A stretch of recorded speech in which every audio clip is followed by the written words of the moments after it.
Hi everybody, if you're new to the channel, we are in the very final stages of getting our boat ready to leave in about 2 weeks time so that our family can head off and sail south to warmer waters. In this week's episode we tried to change our head sail system from hank-on to roller reefing, but as you'll see, things don't go exactly to plan. This is quite a big job. For ages now I've been wanting to install our roller reefing. Now when we bought the boat she came with hank-on sails, which is fantastic. I love hank-on sails and I've grown up sort of racing boats with hank-on sails and there are massive benefits. But for us as cruisers, having roller reefing is a real godsend and they're very expensive to buy. So we managed to pick one up for about £500 or £600 on eBay.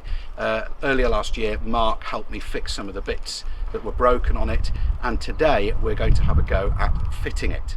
Now, for those of you who don't know what roller reefing are, basically it's a method of wrapping the front sail of the boat round and round and round the steel cable that holds the mast up, so that you don't have to take the sails down when you need to change sails. On a sailing boat, you change sails depending on the strength of the wind. So in very light airs, you want a huge, great big sail, and in stronger winds, you want a much smaller one. And with hank-on sails, you physically drop the sail onto the deck, put it in a bag, get out a different one, and put a different one up as the wind changes. With roller reefing, the advantage is you have one big sail, and you roll away like rolling up toilet paper on a tube till you've got just the amount of sail that you want. Now, of course, converting our boat from hank-on sails to roller reefed sails, we need to remove the whole of this forestay that holds the mast up. There is a way to do it without removing the forestay, where you basically slide the bits and pieces of the assembly up from the bottom. But everybody that I've spoken to has said, well, if you can face going up the mast and taking that forestay down and assembling it all on the dock, you'll have a much better chance of success and a much easier time of it. The difficulty for me is getting up the mast. It's not terribly difficult. I've done a lot of rock climbing in my life. I've got quite a lot of rock climbing equipment and harnesses and that kind of thing. But I've got a friend coming today who is a specialist in going up high places. My friend Lee is an arborist. He's a tree surgeon. He's a wood chopping type person, and he goes up trees for a living. Now, as a climber, I've got ideas in my head of how I would go up the mast, something like what Eric does in this video. And I'm fully aware that a rigger would probably approach it differently again, but it will be really interesting to see how Lee approaches this task. Basically, we're all coming at it from slightly different angles. A rigger does it using one set of techniques, a climber would do it using a different set of techniques, and a tree surgeon would come at it using a whole different set of techniques. So it'd be really interesting to see what Lee has in mind and his suggestions. He's got a lot more specialist equipment than I have for going up stuff, going up ropes. The kind of climbing that I do normally involves climbing the rock and putting stuff in to protect yourself, not so much ascending the rope. I have done quite a bit of alpine climbing, and in that you do practice things like crevasse rescue and getting yourself out of crevasses and using a prusik or a jumar to go up ropes. But I've not done a lot of it, so it'll be great to have somebody on board who does this as a day-to-day thing. The system that we're installing is a very old and now obsolete Harken unit. It's the Harken unit Mark 1 Unit 2. It's actually the same as this one here on Pardella, one of our neighbouring boats. Pardella obviously bought a new system to put on their foresail, and then they've taken the old Harken unit and put it on their inner stay, which is, it's still a very, very robust system. There's nothing essentially wrong with it. But basically, that's the system that we're installing. So our plan is to go up to the top of the mast, lower the entire steel cable, the headstay, down, lay it all out on the dock side, and then use that to assemble the whole system to precisely, or as near as damn it as we can, the same length. And in order to do that, we're going to look at several different methods of going up the mast. So this is Lee, a friend of mine who is an arborist, tree surgeon. Surgeon. And this is a whole load of kit, and I'm going to get Lee now to explain what this kit is, why we're going to use it, and how it differs from what a rigger or a climber would use. So what have you got, Lee? So work positioning harness, they would call it. Is that basically just like a climbing harness? Yeah. So it's for tree work they'll call it a work positioning harness. Right. Basically, because you're trying to position yourself in all different places around the tree. Yachties would have normally a thing called a bosun's chair. Yeah. Which looks similar to that, a bosun's chair is more like sort of a big platform that you can sit on. Sometimes you even can sit on it. So, yeah. Just for, I mean, people all have all different. There's loads of different harnesses, but generally speaking, it'll be 2 leg loops and a waist loop. Yeah. And you've got your main anchor line, which on this particular one, that's your bridge, is adjustable. You've got another 2 clips for if you're hanging over a branch. We tend to use a flip line. Right. So on the waist loops here, I'll attach that, and then that's adjustable. I'll go around obviously like the stem of a tree. The main ones with the single line now, so which is a game changer really. It's a bit overkill just for climbing your mast occasionally. So we've got a foot ascender, really easy to fit. So you would feed your climbing line into that, lock it on. And obviously that then you need initially some weight on the bottom of the rope. Yes, yeah. Obviously to tend itself out, you will need a bit of How weight. do you release that? You just bring... So literally it's just that's released then. Right, it pops out. So that's the foot ascender, and then what's called a knee ascender. Right. So if you imagine if we had 2 foot ascenders, it wouldn't work. Right, yeah. It's like pedaling a bike. Yes, yeah. So this would go. That's where your main weight would be, on your foot. Right, yeah. For example. Huh. So that's the force as I'm climbing. Yeah. You have the bungee, which can go in various places, but just let's say for instance it's on there. Then what happens is the ascender, and then again that.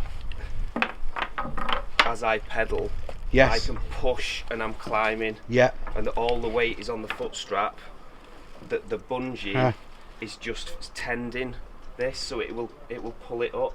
So the other thing that Lee's bought, which somebody is selling, is this, which neither of us have seen yet. So this is new to both of us, which is a special mast climbing ladder. Right, yeah.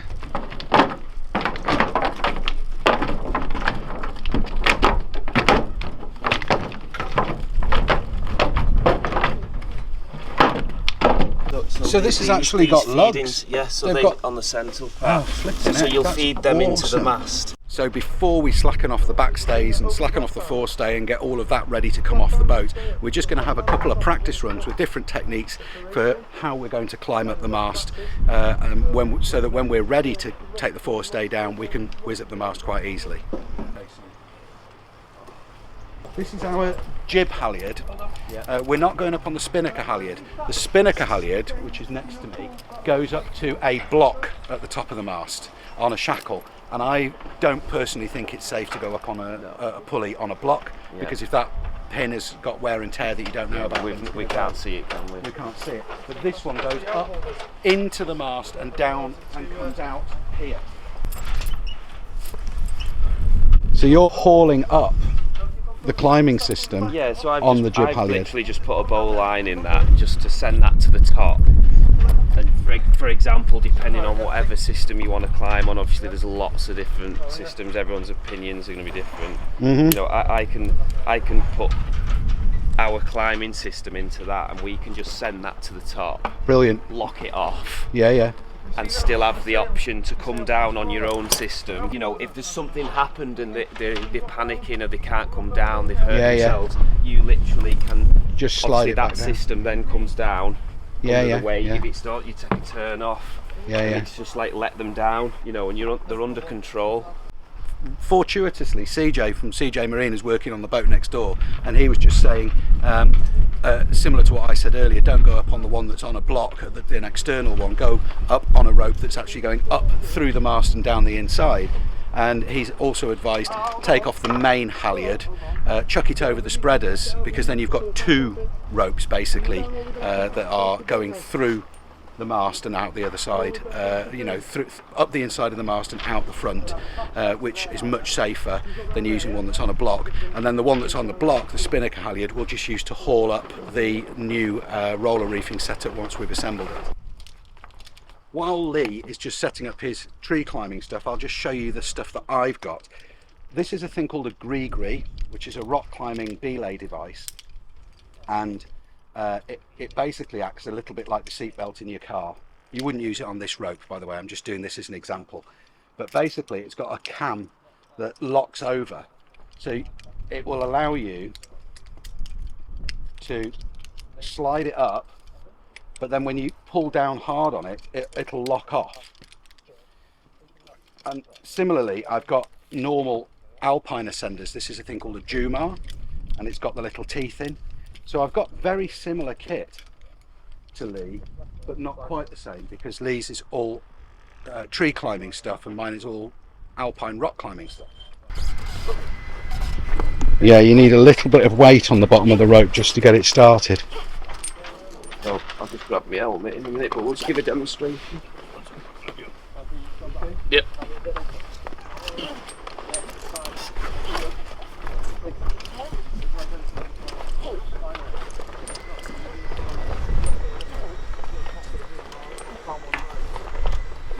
Wow. And then if we want to come down, yeah, so you basically your weight's on this system on single rope. Yeah. And then you would pop your foot ascenders out because you only use them to ascend. Yeah.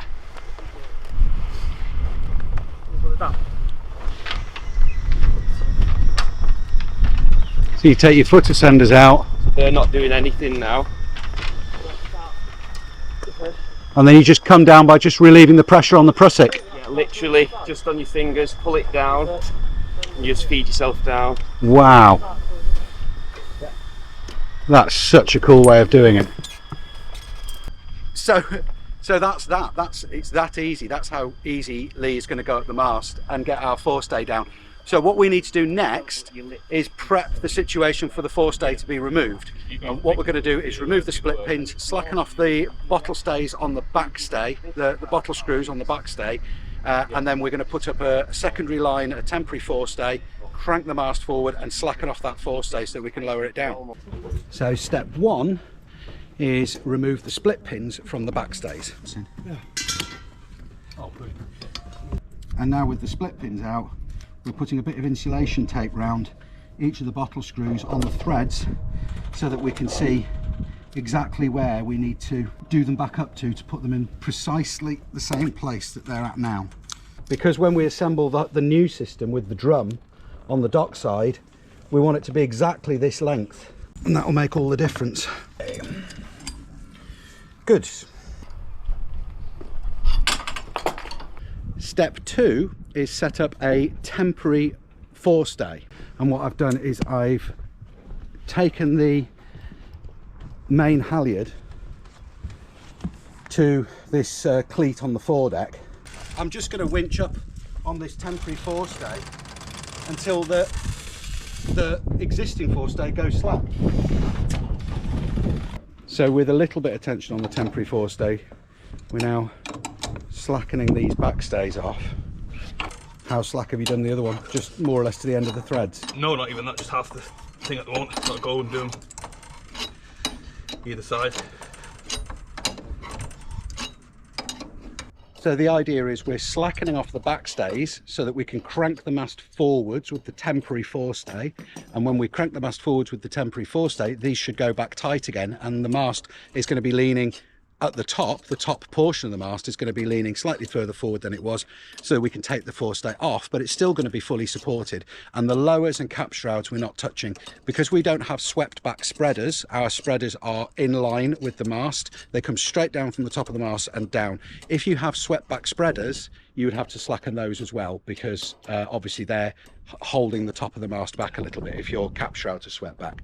Bear in mind, this is all me making this up as I go along, because I'm not a rigger. This is not a how-to channel, it's a what happened channel.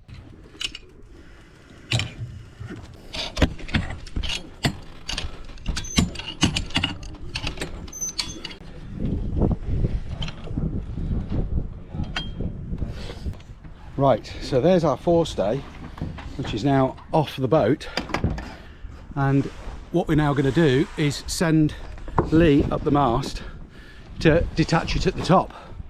Have you got tools, Lee? No tools yet.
forestay is now on the foredeck. How strange.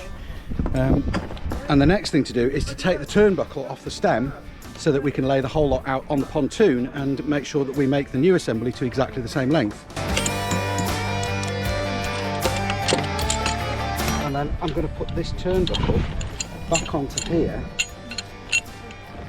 all the way up to the tape, so that this will be the exact tensioned length that it was when it was assembled.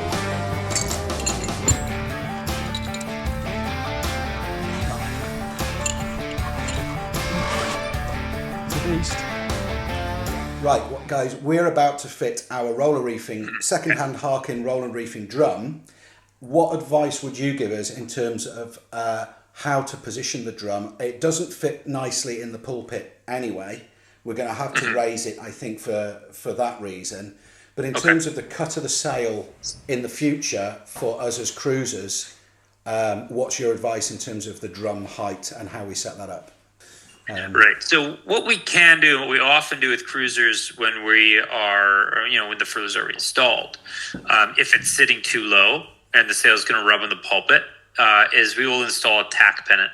And so all it is a stroke of spectral webbing. It's got a bow shackle on one side, so you can remove it if you'd like, and then a ring on the other to attach to the furler.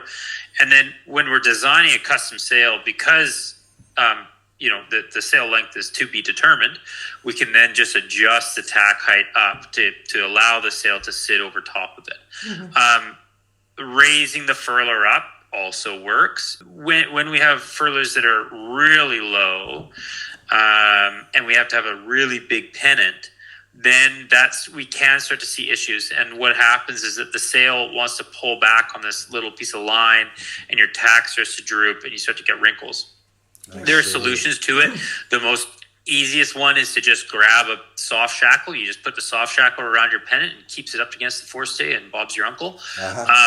I've also seen people that put a grommet in just above the tack, and they lash it around there, what have you. There's other ways of getting around it. But regardless, that's one thing. So I mean, currently we're hank on, so we're installing the drum, and the drum also we've got the issue of the anchor coming over. Yeah. So we've got the Mantus. We don't have a bowsprit. Our roller is right on the stem, so the stem and the roller are one and the same. And it's we've got a Mantus M2 65-pound anchor. Okay. It's a beast. And it has got good. A Always shank. Oversized. Yeah, which great for cruisers. But it comes up over the stem quite nicely and over the roller quite nicely. But having so we're raising the drum, because we need to get clear of that anchor coming over the roller, and the pulpit itself is literally physically too narrow to put the drum down right.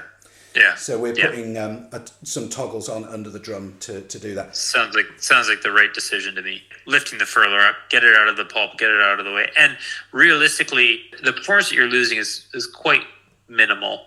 You're not losing any real lift in the sail as far as what you're doing. Right, we're not trying to cross split seconds over the line. Yeah. So we're not really reducing any real lift out of the air, out of the sail. All the air that's coming out from that pulpit, it's hitting the pulpit and it's going around it. So it's not like you're generating as much power on the sail in that bottom area as you are higher up.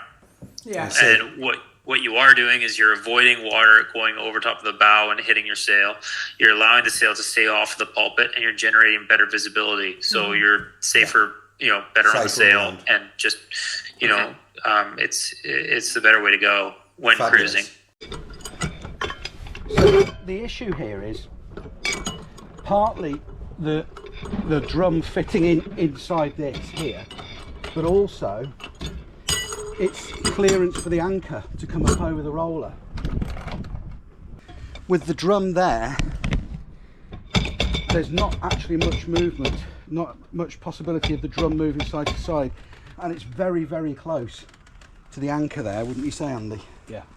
So we're going to use some toggles to lift this up into the correct position.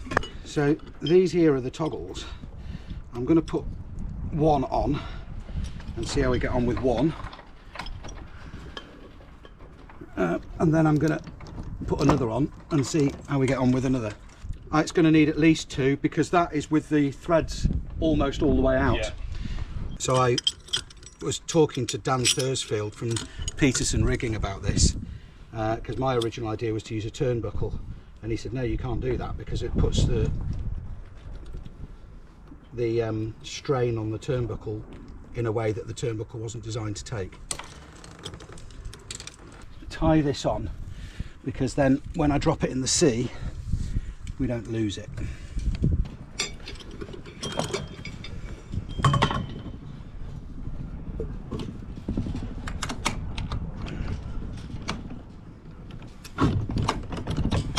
Right, there we are, 2 toggles. Think that's all right, Andy? Yeah, cool. That's loads, that's loads. That's what we need, 2 toggles. So what I'm going to do now is lay the whole lot out on the pontoon alongside the original Forestay, and we'll make the system up to be the correct length, taking into account the fact that we need 2 toggles on the bottom of our drum. So basically, this whole assembly replaces that. So we want to measure the distance from the top of that pin to the bottom of this stay-lock fitting.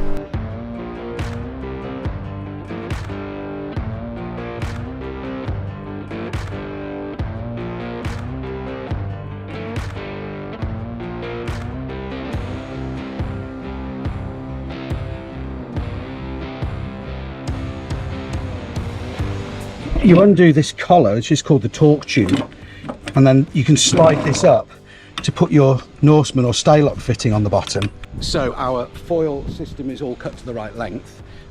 Before we finally tighten up all the screws on this, we've got all these little plastic packers to put in, which go in between the joiners between the lengths of the foils. So we're just going to separate them all, put the plastic packers in, and then tighten it all up, and we're going to use an anti-seizing paste in between because they're stainless screws into aluminium.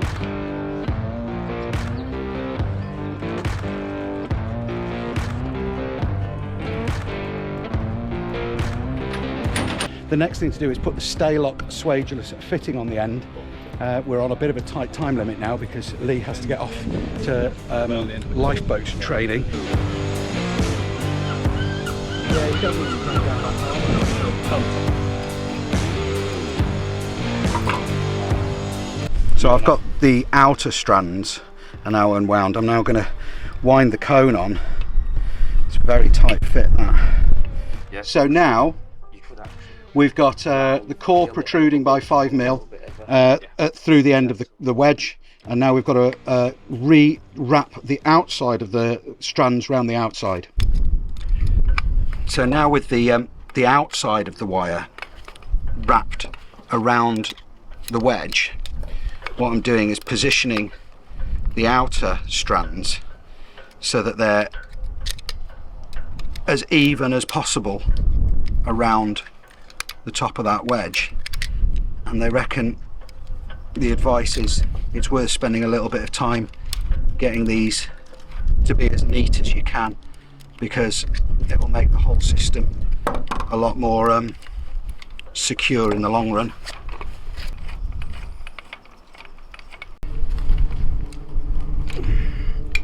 See, later on, after we've got this assembled, I can take it apart and put some silicone in. Because of the time restraints, Lee's got to go in a bit, so we're going to get this up, and then I'm going to take it apart probably another day and put some silicone in it. It's just oh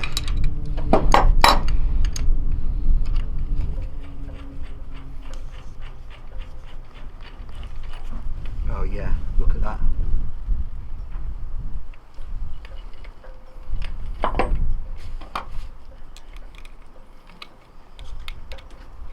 That's good. There's nothing overlapping, is there? Just that one needs to move across very slightly.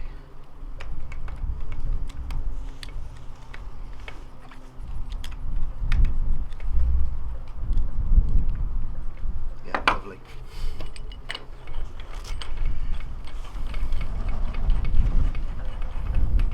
Okay. So this is now good to go back to the top of the mast. Would you agree, Andy? Yeah, I think so.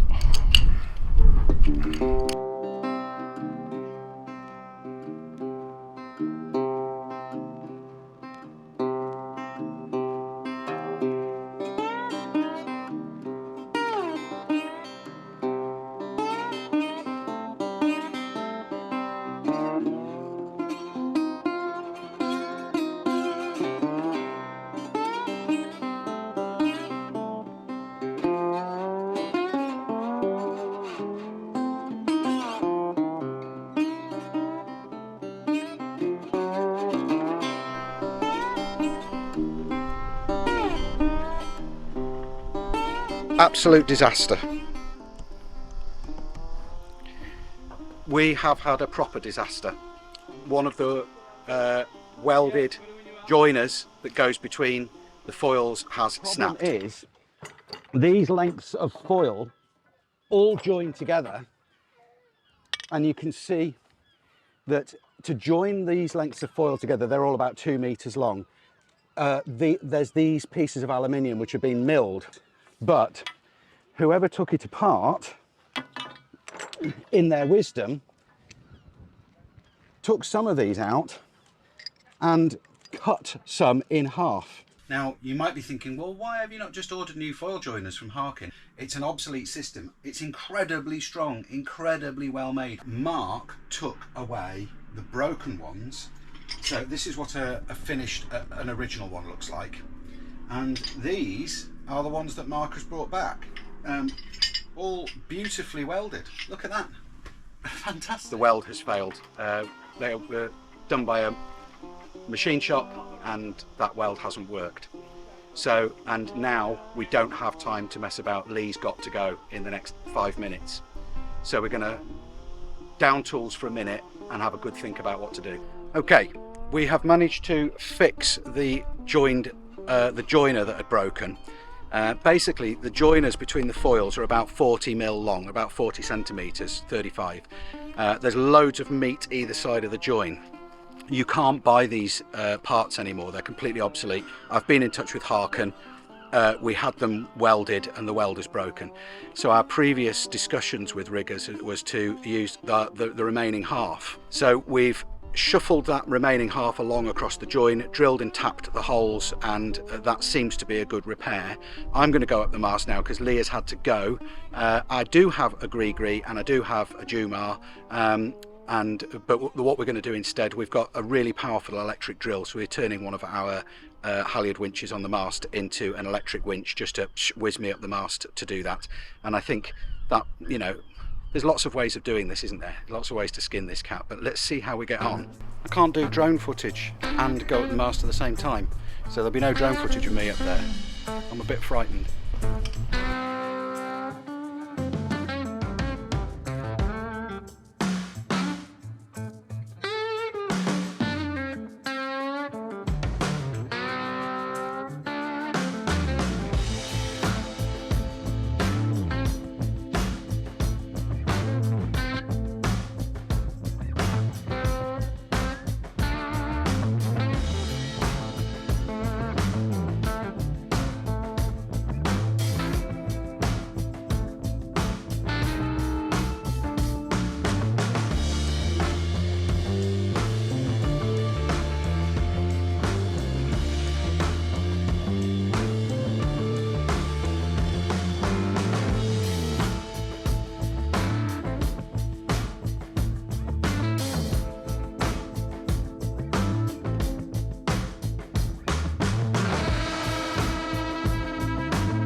The situation is another one of those welded joiners broke while we were hoisting it. Now we're putting the forestay back up even with the broken joiner in place because we can come back scratch our heads and figure out how to fix this. The way we fixed the previous broken one was we moved, as I say, half of the joiner across the gap and then drilled and tapped. But the thing is, it's all stuff that kind of, you need two people here, and at least we've now got the forestay up, the mast is safe, everything will be assembled, and even if all we achieve today is the fact that we've got all the bits together and we know that the forestay is the right length and we know that we've got all the bits of the drum and the toggles, that's a huge step in the right direction. The next step though, of course, is to connect the other end of that to the drum which is on the stem of the boat. Now the drum on this itself acts as a bottle screw. The threads on the top and the bottom are at the same pitch, so as you wind the drum round, it tightens up and acts as a bottle screw, as a turnbuckle. So, right, we drop the torque tube down, we put the retaining screws in, one. For the final fit, I will thread lock these, but because this is all going to come apart again, I'm not going to thread lock them for now. 1, 2, 3. And then the very final bit is we lift the foils back up, like so, to the correct position and clamp them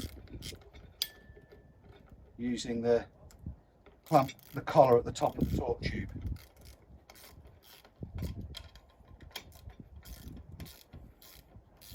And again, I'll reiterate, I'm not saying this with any sense of authority or purpose, I'm just telling you what I've read in the manual. You could read exactly the same thing.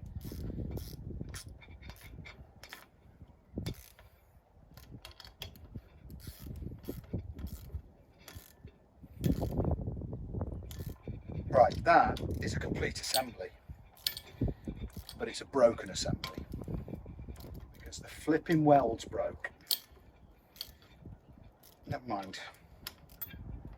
I think I know a way to fix this, but that's a job for another day. Now you can also see the reason why we use those toggles under the drum. Partly because we had to raise the drum up above that piece of stainless because there isn't room for it lower down, and partly so that it clears the anchor, so when the anchor comes up and over the roller it doesn't clatter into the drum. And like I say, I was looking at, originally I was thinking about using a turnbuckle, but apparently that's a really bad idea because of the forces it puts, the lateral forces it puts on the turnbuckle. So apparently that's the right way to do it, and we've got two toggles. So there you go. In next week's episode, you'll see if we manage to resolve the problem and how we go about it, unless you live locally and have already been down to the boat, in which case please don't put any spoilers in the comments. Thanks so much to Lee and Andy for helping me out in this episode, especially of course to Lee for sharing his amazing approaches to working at height and all of that stuff. Thanks to you guys for watching and for your comments and your likes. Thanks to anybody who's donated via Coffee or PayPal or Super Thanks. I will just mention again that with Super Thanks, the thing is that YouTube take a big cut from anything that you donate through Super Thanks. So if you do want to help us out like that, which is crazy generous, it's probably better to use Coffee or PayPal, and the links for those methods are in the description below this video. And lastly, of course, thanks to our amazing patrons who support the channel and what we're doing and who make these videos possible. Cheers guys, see you next week with the continuation of the roller reefing drama.